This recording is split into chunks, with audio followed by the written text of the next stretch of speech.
Good evening once again, whiskey men and whiskey women. It is I, the whiskey coach, back at it 2 nights in a row. Been a long time since we've done that, so that's a start, I guess. No further ado, let's jump into tonight's review. A little something different. Tonight we're going to do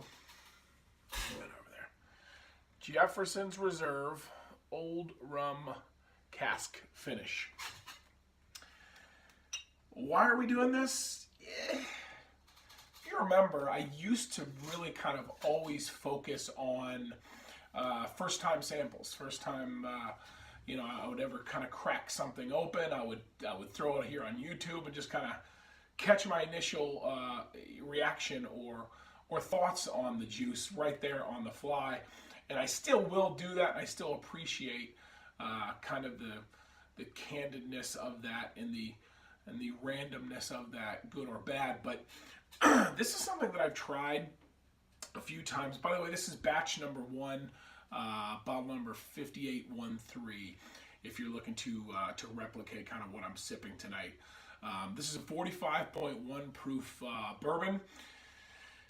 As you probably know, if you're watching this, you may or may not know, Jefferson currently sources their bourbon, meaning they don't produce their own stuff. They buy it, and they do a lot of the cask finish stuff. They've come out with the Groth cask.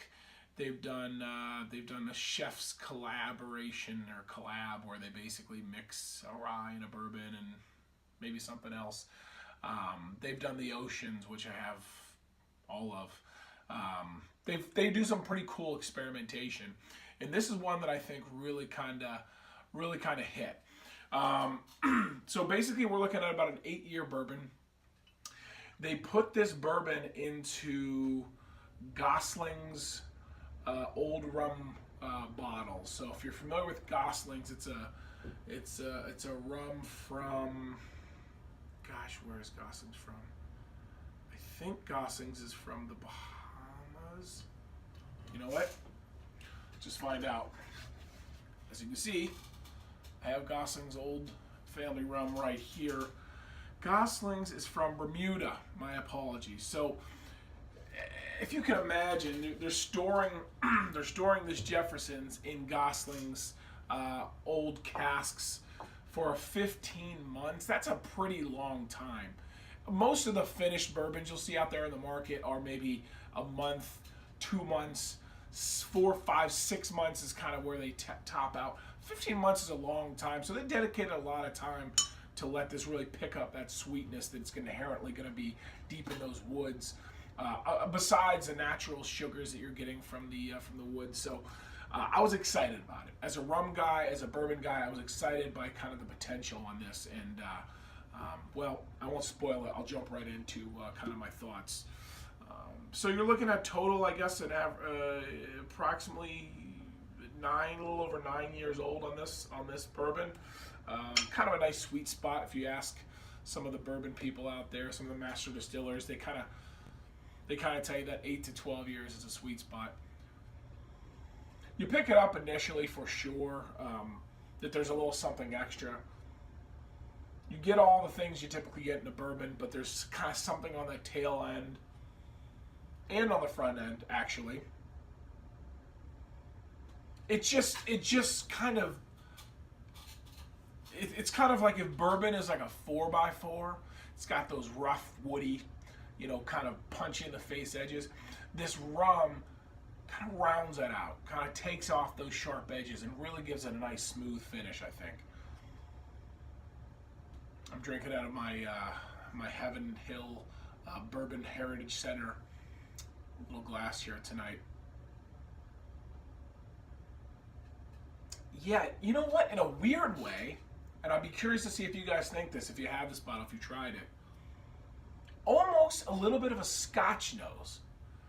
Like almost a little bit of that funky, like that, which by the way, that part of it I'm not a fan of. But a little bit of that. Let's dive in.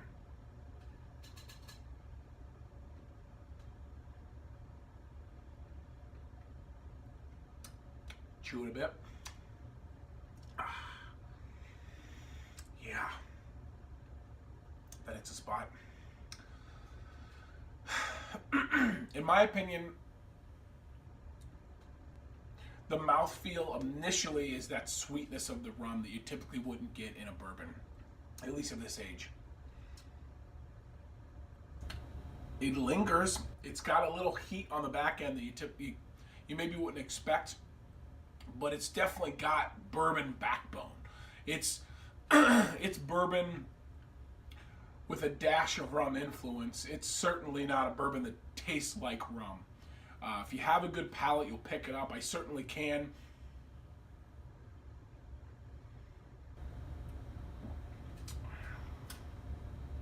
It's almost like that burnt sugar. Maybe even like a raisin, plum kind of thing on the front of it, and then, but yeah, it's a deep, lingering burn there on the end. So it immediately, like I said, it kicks you into gear, saying, "Hey, I'm a bourbon." I tell you what, for 90.2 proof, it's got a little bit of kick. If you like a kick, that's definitely there. Interesting story about this bourbon. My wife likes this bourbon. We're actually planning on doing the Bourbon Trail here for a 5-year anniversary coming up this summer, and so I'm slowly introducing her to bourbons. She really likes this one, so I thought that was kind of interesting. She doesn't like a ton yet, but this one she really liked. But guys, I don't want to grade it on a curve per se, but it is a finished bourbon. I will give this guy 7.6, solid pour. By the way, this is going to be running you from 80 to 90 bucks, in that ballpark. Again, this was the first release of this. I think they've released 2 or 3 releases of it now. So that's it for Jefferson's Old Rum Cask Finish. Nice, unique pour. One quick final note.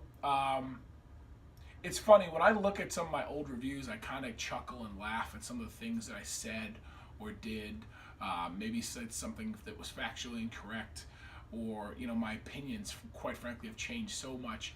I did a bourbon review, I think I called it Bourbon 101, where I basically talked about how bourbon was, it's good, but it's a little overrated, but I'm pretty in love with this stuff now, like a lot of people are. But you know what? I love the fact that I just leave that out there, leave that floating around the ether that is the internet, because I don't run from it. I think it's fun that it's kind of there, and I can watch my development and my palate changing and kind of evolving as a spirits connoisseur, a spirits enthusiast. But it's funny because I look back at those and I'm almost a little embarrassed, and I kind of tell myself, you know what, so be it. And the funniest thing I look back at is the Cognac 101, where I'm really amazed that by far more people have watched that review than any other review. Mostly, European audience, I'm assuming, and a lot of the people that I've spoken with are European, and they just shredded me. And the point of it was supposed to be a perspective from someone like myself who's not a cognac guy per se. Since then, I've got a lot of VSOPs and XOs and things that are a little bit higher up on the cognac scale. But anyways, on a little tangent there, just wanted to kind of throw that out there because some of the things I've said in the past, my perspective may have changed, my point of view may have changed, but it's all good. I'll still leave it up there for whoever will watch it at some point. That's all I got, guys. Thank you so much for watching again. I love doing this. I love being back with you all. Hope you're enjoying these. Any recommendations, feel free to shoot me a line. I always kind of struggle with what to do because, frankly, I have a lot to choose from. So if there's anything that kind of, pushes my button and says, hey, get this online, review this particular spirit, I'll do it. Otherwise, I'll kind of do this randomly because I certainly have bottles upon bottles upon bottles that we need to catch up on. Thanks, guys. Until next time, and as always, be safe out there.